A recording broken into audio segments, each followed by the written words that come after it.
అమరావతి రైతులు జగన్మోహన్ రెడ్డిని కలిసి మీటింగులో పాల్గొన్న వెంటనే అర్థమైపోయిందండి అమరావతి రైతులకి.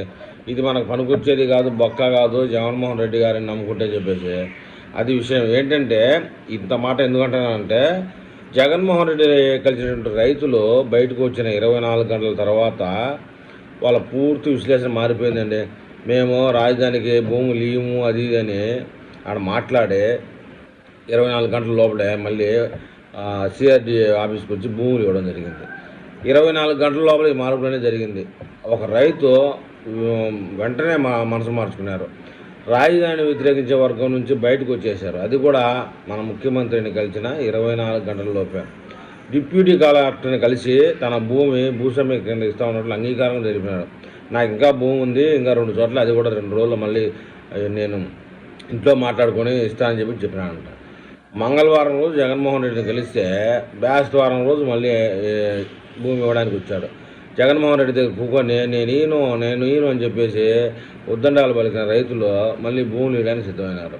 మొత్తానికి ఈ రైతు పేరు అశోక్ అన్నమాట. నా భూమిని రాజధానికి ఇచ్చేది లేదు, ప్రభుత్వం మమ్మల్ని వేధిస్తుంది, బలవంతంగా లాక్కుంటుందని గట్టిగా విమర్శించారు. సాక్షి ఛానల్లో లైవ్ కుట్టినారు. అబ్బా అమరావతి రైతులని.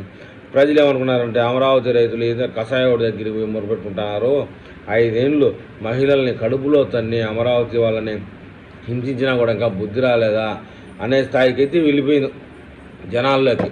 అయితే ఒక్కసారి ఈ మీడియా సమావేశంలో జగన్మోహన్ రెడ్డి గారి అభిప్రాయం తెలుసుకున్న రైతులు ఆ మాట తీరు చూసి, ఆ విక్రేతలు చూసి భయపడి, ఇది కాదురా నాయన మనకు చంద్రబాబు నాయుడు మగోడు ఎంత పనికిరాదులే అని చెప్పేసి మనసు మార్చుకున్నారు. జగన్మోహన్ రెడ్డి అమరావతికి జై అని అంటూ, జై కాదంటూ 3 రాజధానులు అంటూ, నిన్నగాక మొన్న మళ్ళీ ఇంకోటి ఒంగోలు దగ్గర అంటూ రకరకాలుగా మాట్లాడుతూ ఉన్నాడు.